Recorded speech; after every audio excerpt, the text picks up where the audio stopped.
안녕하세요. 신약개론 강의를 맡은 김낙신 교수입니다. 오늘 제7강에서는 사도행전과 초대교회의 시작과 확장을 살펴보겠습니다. 사도행전은 예수 그리스도의 승천 이후 제자들이 성령의 능력을 받아 복음을 증언하고 예루살렘에서 시작된 교회가 유대와 사마리아를 거쳐 로마에 이르기까지 성장하는 과정을 기록합니다. 이번 강의에서는 첫째, 오순절 성령 강림과 교회의 탄생을 살펴보고, 둘째, 사도들의 가르침과 교제, 기도와 나눔으로 형성된 예루살렘 교회의 생활을 정리하겠습니다. 셋째, 스데반의 순교와 박해 속에서 복음이 사마리아와 이방 세계로 확장된 과정을 확인하고, 넷째, 베드로와 바울이 각기 다른 자리에서 수행한 사역과 예루살렘 회의의 의미를 다루겠습니다. 사도행전은 단순히 위대한 인물들의 업적을 소개하는 책이 아니라 성령께서 공동체를 세우고 경계를 넘어 복음을 전하게 하신 하나님의 역사를 증언합니다. 따라서 우리는 사건의 순서뿐 아니라 성령의 주도성, 복음의 보편성, 고난 속의 증언, 교회의 공동체성을 함께 이해해야 합니다. 사도행전은 누가복음과 긴밀하게 연결된 두 번째 책으로 두 문서가 같은 저자와 수신자를 전제한다는 점은 각각의 서문에서 확인됩니다. 교회 전통은 저자를 바울의 동역자인 누가로 이해해왔지만 본문에는 저자의 이름이 직접 제시되지 않으므로 전통적 견해와 학문적 판단을 구분할 필요가 있습니다. 사도행전은 예수께서 부활하신 뒤 제자들에게 하나님 나라를 가르치고 성령을 기다리라고 명하신 장면으로 시작합니다. 사도행전 1장 8절의 말씀, 곧 성령이 임하면 권능을 받고 예루살렘과 온 유대와 사마리아와 땅끝까지 증인이 되리라는 선언은 책 전체의 지리적 신학적 방향을 보여줍니다. 예수의 승천 이후 제자들은 예루살렘으로 돌아와 여성들과 예수의 가족을 포함한 공동체와 함께 기도하며 약속을 기다렸습니다. 또한 가룟 유다의 빈자리를 채우기 위해 요셉과 마띠아를 후보로 세우고 기도와 제비뽑기를 통해 마띠아를 11사도와 함께 세웠습니다.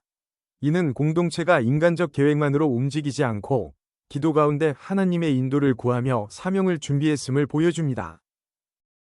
오순절은 헬라어로 50번째를 뜻하며 6월절 기간의 첫 수확 절기에서 계산하여 맞이하는 유대인의 77절과 연결됩니다. 사도행전 2장은 이 절기에 여러 지역에서 온 유대인과 유대교 개종자들이 예루살렘에 모여 있었다고 기록합니다. 이러한 국제적 환경은 한 장소에서 여러 언어권의 사람들이 복음을 듣는 배경이 되었습니다. 제자들이 함께 있을 때 하늘로부터 급하고 강한 바람 같은 소리가 들리고 불이 혀처럼 보이는 것이 각 사람 위에 머물렀으며 모두 성령으로 충만하여 성령이 말하게 하시는 대로 다른 언어로 말하기 시작했습니다. 본문은 이것이 단순히 알아들을 수 없는 소리가 아니라 순례객들이 각자의 출생지 언어로 하나님의 큰일을 들은 사건임을 강조합니다. 바람과 불은 구약에서 하나님의 임재와 능력을 연상시키는 이미지이며 각 사람 위에 머문 현상은 성령의 은사가 공동체 전체에 주어졌음을 보여줍니다. 이 다언어 사건은 복음이 한 민족이나 언어에 갇히지 않고 여러 나라와 문화로 전파될 것이라는 사도행전의 선교적 방향을 상징적으로 드러냅니다. 성령 강림 직후 베드로는 놀라며 질문하는 군중 앞에 서서 오순절 사건의 의미를 설명했습니다. 그는 먼저 요엘서의 예언을 인용하여 마지막 날에 하나님이 모든 육체에 성령을 부어주시겠다는 약속이 이루어지고 있다고 선언했습니다. 이어서 나사렛 예수께서 권능과 기사와 표적으로 증언된 분이지만 사람들의 손에 넘겨져 십자가에 못 박히셨고 하나님께서 죽음의 고통을 풀어 다시 살리셨다고 선포했습니다. 베드로는 시편을 인용하여 부활과 높임을 받은 예수가 주와 그리스도가 되심을 증언했습니다. 마음에 찔린 사람들이 무엇을 해야 하는지 묻자 그는 회개하고 예수 그리스도의 이름으로 세례를 받아 죄 사함을 얻으라고 권했으며 성령의 선물이 약속되어 있다고 말했습니다. 사도행전은 그날 말씀을 받아들인 사람이 약 3,000명이었다고 기록합니다. 이 설교는 성령 강림을 개인적 체험으로만 설명하지 않고 예수의 죽음과 부활, 성경의 성취, 회개와 세례, 공동체 참여로 연결합니다. 초대교회의 탄생은 성령의 능력과 그리스도에 대한 공적 증언, 그리고 사람들의 믿음의 응답이 함께 이루어진 사건이었습니다. 오순절 이후 형성된 공동체의 생활은 사도행전 2장 42절부터 47절의 4가지 중심 모습으로 요약됩니다. 첫째, 신자들은 사도들의 가르침에 전념했습니다. 사도들은 예수의 말씀과 행적, 죽음과 부활을 증언하며 공동체의 신앙적 기초를 세웠습니다. 둘째, 그들은 교제, 곧 코이노니아를 지속했습니다. 이는 단순한 침묵을 넘어 신앙과 삶, 시간과 물질을 함께 나누는 깊은 참여를 뜻합니다. 셋째, 떡을 떼고 함께 식사하며 예수의 죽음과 부활을 기억하고 공동체의 하나됨을 확인했습니다. 넷째, 그들은 기도에 힘쓰며 하나님의 인도와 능력을 구했습니다. 재산을 팔아 필요한 사람에게 나누어 준 모습은 강제적 소유 폐지가 아니라 공동체 안에 궁핍한 사람이 방치되지 않도록 자발적으로 돌본 사랑의 실천으로 이해해야 합니다. 성령은 두려움에 숨어있던 제자들을 담대한 증인으로 변화시켰고, 기도와 예배, 선교와 공동체의 결정을 이끌었습니다. 교회는 인간의 조직 기술만으로 탄생한 기관이 아니라 성령이 예수의 증언을 중심으로 사람들을 하나 되게 하신 살아있는 공동체로 시작되었습니다. 예루살렘은 예수의 십자가와 부활, 승천 이후 제자들의 모임, 오순절 성령 강림이 일어난 장소로서 초대교회의 첫 중심지가 되었습니다. 사도행전은 오순절 설교를 받아들인 약 3,000명이 세례를 받고 공동체에 더해졌다고 기록하며 이후에도 사도들의 증언과 표적을 통해 신자의 수가 늘어났다고 전합니다. 초기 지도 구조의 중심에는 예수의 삶과 부활을 직접 증언한 사도들이 있었습니다. 그들은 말씀을 가르치고 기도하며 공동체의 중요한 문제를 판단하고 복음의 진실성을 증언했습니다. 그러나 지도력은 개인의 권력을 강화하기 위한 것이 아니라 공동체를 섬기고 증언을 보존하는 책임이었습니다. 초기 신자들은 유대인으로서 성전에 올라가 기도하고 하나님을 예배하는 전통을 이어가는 한편, 가정에서 모여 떡을 떼고 예수의 가르침을 나누었습니다. 성전과 가정 모임이 병행된 모습은 기독교 공동체가 처음부터 유대교와 완전히 분리된 독립 종교로 시작한 것이 아니라 이스라엘의 신앙 전통 안에서 예수의 죽음과 부활을 새롭게 이해하며 점차 정체성을 형성했다는 사실을 보여줍니다. 사도행전 2장과 4장은 예루살렘 교회의 공동체적 삶을 반복하여 보여줍니다. 사도들의 가르침은 예수 그리스도의 삶과 부활, 하나님 나라의 메시지를 전달하여 공동체의 신앙과 판단을 형성했습니다. 교제라는 말은 함께 모이는 활동만이 아니라 그리스도 안에서 서로에게 책임을 지고 삶을 공유하는 관계를 의미합니다. 신자들이 집에서 떡을 떼고 기쁨과 순전한 마음으로 음식을 먹은 모습은 예배와 일상의 식탁이 분리되지 않았음을 보여줍니다. 기도는 박해와 결정, 파손과 위기 속에서 하나님의 뜻을 구하는 공동체의 기본 태도였습니다. 재산 나눔도 중요한 특징입니다. 바나바처럼 밭을 팔아 그 값을 사도들 앞에 두는 사람이 있었고, 공동체는 필요에 따라 가난한 사람을 도왔습니다. 그러나 아나니아와 삽비라의 사건이 보여주듯 문제의 핵심은 재산을 반드시 모두 바쳐야 한다는 규정이 아니라 성령과 공동체 앞에서 거짓으로 경건을 과시한 데 있었습니다. 초대교회의 나눔은 사랑과 진실, 자발성과 책임을 바탕으로 궁핍한 이웃을 돌보는 하나님 나라의 실천이었습니다. 예루살렘 교회가 성장하면서 공동체 내부의 문화적 차이와 구제 행정에서 갈등이 발생했습니다. 사도행전 6장은 헬라어를 주로 사용하던 디아스포라 출신 유대인 신자들이 히브리어 또는 아람어 문화권의 신자들을 향해 자신들의 과부들이 매일의 구제에서 소홀히 여김을 받는다고 불평했다고 기록합니다. 12사도는 문제를 무시하지 않고 공동체 전체를 불러 자신들은 기도와 말씀의 봉사에 전념하되 식탁의 봉사를 책임질 성령과 지혜가 충만한 7사람을 선택하자고 제안했습니다. 이들은 전통적으로 7집사라고 불리지만 본문은 이들을 공식 직분명인 집사로 직접 부르지는 않습니다. 중요한 점은 교회가 영적 사역과 실질적 돌봄을 분리하지 않고 은사와 책임을 나누어 문제를 해결했다는 것입니다. 7사람 가운데 스데반은 은혜와 능력이 충만하여 표적을 행하고 복음을 변증했지만 반대자들의 고발로 공회 앞에 섰습니다. 그는 이스라엘의 역사를 통해 하나님의 임재가 성전 건물에 제한되지 않음을 증언한 뒤 돌에 맞아 죽었고, 사도행전은 이를 교회의 첫 순교로 기록합니다. 스데반의 죽음 이후 예루살렘 교회에 큰 박해가 일어나 많은 신자가 유대와 사마리아 여러 지역으로 흩어졌습니다. 표면적으로는 공동체가 무너지는 위기처럼 보였지만 사도행전은 흩어진 사람들이 가는 곳마다 말씀을 전했다고 기록합니다. 박해는 하나님이 원하신 선한 사건이라고 말할 수 없지만 하나님은 고난 속에서도 증언을 멈추지 않은 신자들을 통해 복음이 새로운 지역으로 나아가게 하셨습니다. 예루살렘 교회는 박해 이후에도 중요한 역할을 지속했습니다.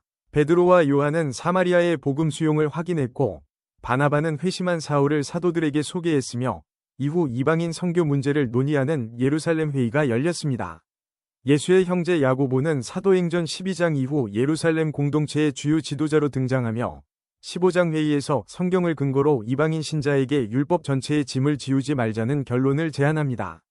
예루살렘 교회는 유대적 뿌리를 보존하면서도 성령이 이방인 가운데 행하신 일을 인정함으로써 지역 공동체를 넘어 초대교회의 신학적 행정적 중심지 역할을 수행했습니다.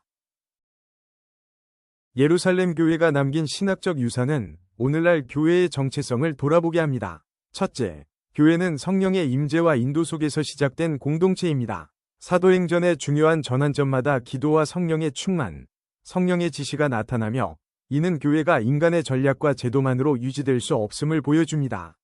둘째, 교회는 사도들의 증언과 가르침 위에 세워졌습니다. 성령의 역사는 예수의 말씀과 죽음과 부활을 떠나는 신비 체험이 아니라 그 복음을 기억하고 선포하게 하는 능력으로 나타납니다. 셋째, 교회는 공동체적 사랑을 실천합니다.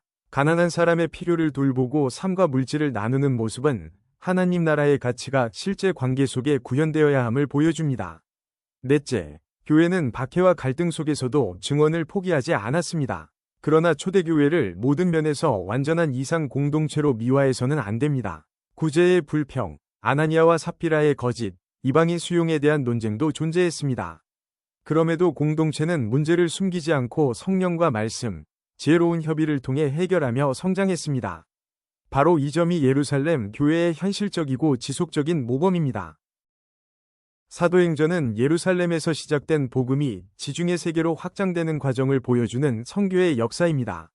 예수께서 예루살렘과 온 유대와 사마리아와 땅끝까지 증인이 되리라고 하신 사도행전 1장 8절은 단순한 지리 목록이 아니라 세계 전개를 안내하는 핵심 선언입니다. 1장부터 7장까지는 예루살렘에서의 증언과 공동체의 형성이 중심을 이루고 8장부터는 박해로 흩어진 신자들과 빌립의 사역을 통해 유대와 사마리아로 복음이 확장됩니다. 10장과 11장의 고넬료 사건은 이방인에게도 성령이 임했음을 보여주며 안디옥 교회는 이방 선교의 새로운 중심지가 됩니다. 13장 이후에는 바울과 동역자들의 사역을 통해 소아시아와 마케도니아, 그리스의 여러 도시로 복음이 전해지고 마지막에는 바울이 로마에서 하나님 나라와 예수 그리스도를 담대히 전하는 장면으로 끝납니다. 땅끝이 정확히 어느 지역을 가리키는지에 대해서는 다양한 해석이 있지만 사도행전에 열린 결말은 복음의 증언이 로마에서 멈추지 않고 계속되어야 함을 암시합니다. 선교의 주체는 성령이며 교회는 그 증언에 참여하도록 부름받은 공동체입니다. 스데반의 순교 이후 일어난 박해는 예루살렘에 집중되어 있던 신자들을 유대와 사마리아로 흩어지게 했습니다.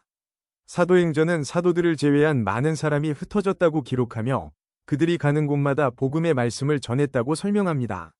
이 과정에서 7사람 가운데 한 명인 빌립은 사마리아 성으로 내려가 그리스도를 선포하고 병든 사람들을 치유했습니다. 유대인과 사마리아인 사이에는 오랜 역사적 종교적 갈등이 있었으므로 사마리아인들이 복음을 받아들인 사건은 중요한 경계 돌파였습니다. 예루살렘의 사도들은 소식을 듣고 베드로와 요한을 파견했고 두 사도는 사마리아 신자들을 위해 기도하여 성령을 받도록 했습니다. 이 사건의 세부 순서가 모든 회심에 적용되는 고정된 공식인지에 대해서는 신학적 논의가 있지만 사도행전의 서사에서는 예루살렘과 사마리아 교회가 하나의 성령 공동체임을 확인하는 기능을 합니다. 또한 마술사 시몬의 이야기는 성령의 은사를 돈이나 영향력을 얻는 수단으로 이용할 수 없음을 경고합니다. 사마리아 선교는 복음이 민족적 적대와 종교적 편견을 넘어 화해의 공동체를 형성한다는 사실을 보여줍니다. 빌립과 에티오피아 관리의 만남은 성령의 인도와 개인적 성경 해석을 통한 선교의 모습을 보여줍니다. 사도행전은 그를 에티오피아 여왕 간다게의 국고를 맡은 고위 관리이자 내시로 소개하며 그가 예루살렘에서 예배한 뒤 병거를 타고 돌아가며 이사야서를 읽고 있었다고 기록합니다. 성령의 인도를 받은 빌립은 그에게 다가가 읽는 내용을 이해하는지 물었고 이사야 53장의 고난받는 인물에 관한 구절에서 시작하여 예수에 대한 복음을 전했습니다. 그는 길에서 물을 발견하자 세례를 요청했고 세례 후 기쁨으로 길을 갔습니다. 이 사건은 복음이 지리와 민족, 사회적 지위의 경계를 넘어 한 사람에게 구체적으로 전해지는 모습을 보여줍니다. 이어지는 사울의 회심은 사도행전의 큰 전환점입니다. 교회를 박해하던 사울은 다메섹으로 가는 길에서 부활하신 예수의 부르심을 경험하고 아나니아의 도움으로 시력을 회복한 뒤 세례를 받았습니다. 사도행전은 회심 직후 그의 이름이 바울로 바뀌었다고 말하지 않으며 사울과 바울은 각각 히브리 로마 문화권에서 사용한 두 이름으로 이해됩니다. 박해자가 증인이 된 변화는 하나님의 은혜와 소명의 능력을 드러냅니다. 베드로와 고넬료의 만남은 사도행전에서 이방 선교의 신학적 전환을 분명하게 보여주는 사건입니다. 고넬료는 가이사랴에 주둔한 이달리아 부대의 백부장으로 하나님을 경외하고 구제와 기도에 힘쓰는 인물로 소개됩니다. 그는 천사의 지시를 받아 욥바에 있는 베드로를 초청했습니다. 한편 베드로는 기도 중에 여러 종류의 동물이 담긴 보자기 같은 그릇이 내려오는 환상을 3차례 보고 하나님께서 깨끗하게 하신 것을 속되다고 하지 말라는 말씀을 들었습니다. 이 환상의 직접적 결론은 음식 규정만이 아니라 베드로가 어떤 사람도 속되거나 부정하다고 부르지 말아야 한다는 깨달음으로 이어졌습니다. 고넬료의 집에서 베드로는 하나님이 외모로 사람을 취하지 않으시며 각 나라 가운데 하나님을 경외하는 사람을 받아들이신다고 선언하고 예수의 사역과 죽음, 부활과 죄사함을 증언했습니다. 설교 중 성령이 이방인들에게 임하고 그들이 하나님을 높이자 베드로는 물로 세례를 베풀지 못하게 할 이유가 없다고 판단했습니다. 이 사건은 이방인이 먼저 유대인이 되어야만 교회에 들어올 수 있다는 경계를 무너뜨린 하나님의 주도적 확증이었습니다. 안디옥 교회는 박해로 흩어진 신자들이 이방인에게도 주 예수를 전하면서 형성되었고 예루살렘 다음으로 중요한 선교 중심지가 되었습니다. 예루살렘 교회가 파견한 바나바는 하나님의 은혜를 보고 기뻐했으며 다소에서 사울을 찾아 데려와 함께 공동체를 가르쳤습니다. 사도행전은 제자들이 안디옥에서 처음 그리스도인이라 불렸다고 기록합니다. 이 명칭이 처음부터 존칭이었는지 외부인의 별칭이었는지는 분명하지 않지만 예수를 중심으로 한 새로운 공동체의 정체성이 알려지기 시작했음을 보여줍니다. 안디옥의 예언자들과 교사들이 예배하고 금식할 때 성령은 바나바와 사울을 특별한 사역을 위해 따로 세우라고 지시했고 교회는 기도와 안수로 그들을 파송했습니다. 이후의 바울 선교는 전통적으로 3차례의 여행으로 구분됩니다. 첫 여정은 구브로와 소아시아 남부, 둘째는 마케도니아와 아가야, 셋째는 에베소를 중심으로 한 소아시아 사역을 포함합니다. 이 3차례 구분은 사도행전의 지리적 흐름을 이해하기 위한 관례이며 실제 사역은 동역자들과 지역교회가 함께 참여한 지속적인 네트워크 선교였습니다. 사도행전의 전반부는 주로 베드로의 사역을, 후반부는 바울의 선교를 중심으로 전개됩니다. 베드로는 예루살렘과 유대 지역에서 사도 공동체의 대표적 증인으로 활동하며 오순절 설교와 성전 치유, 박해 속의 담대한 증언을 통해 교회의 기초 형성에 중요한 역할을 했습니다. 또한 고넬료 사건을 통해 이방인에게도 동일한 성령이 주어졌음을 확인하고 교회에 설명함으로써 보편적 선교의 길을 열었습니다. 바울은 다소 출신의 유대인이자 로마 시민으로 소개되며 회심 이후 안디옥 교회의 파송을 받아 소아시아와 마케도니아, 아가야 지역의 복음을 전하고 여러 공동체를 세웠습니다. 사도행전은 베드로를 단순히 유대인의 사도, 바울을 오직 이방인의 사도로 완전히 분리하지 않습니다. 베드로도 이방인 고넬료에게 복음을 전했고 바울도 각 도시에서 먼저 회당의 유대인들에게 말씀을 전하는 경우가 많았습니다. 두 사람의 사역은 영역과 방식의 차이가 있지만 동일한 성령과 동일한 복음을 증언합니다. 사도행전의 관심은 영웅 두 사람을 경쟁시키는 데 있지 않고 다양한 사역자를 통해 복음이 예루살렘에서 로마까지 이어졌음을 보여주는 데 있습니다. 베드로는 갈릴리 어부로 예수의 부르심을 받은 뒤 12제자의 대표적 인물로 활동했고 사도행전에서는 부활의 증인과 예루살렘 교회의 지도자로 등장합니다. 오순절에 그는 성령으로 충만하여 예수의 죽음과 부활을 성경의 성취로 선포했고 약 3,000명이 세례를 받았습니다. 이후 요한과 함께 성전 미문에 앉아있던 걷지 못하는 사람을 예수 그리스도의 이름으로 일으켰으며 군중에게 치유의 능력이 자신들의 경건에서 나온 것이 아니라 부활하신 예수에게서 왔다고 설명했습니다. 종교 지도자들이 예수의 이름으로 말하지 말라고 명령했을 때 베드로와 요한은 하나님 앞에서 사람의 말을 듣는 것이 옳은지 판단하라고 답했고 이후 사도들은 사람보다 하나님께 순종하는 것이 마땅하다고 선언했습니다. 베드로의 담대함은 자기 확신이 아니라 성령과 부활 신앙에서 나온 것이었습니다. 고넬료 사건에서는 하나님이 이방인에게도 차별 없이 성령을 주셨음을 깨닫고 교회가 새로운 선교 현실을 받아들이도록 증언했습니다. 그러나 갈라디아서가 보여주듯 베드로도 문화적 압력 앞에서 흔들린 적이 있었으며 그의 지도력은 완전함이 아니라 은혜 안에서 배우고 변화된 증인의 삶으로 이해해야 합니다.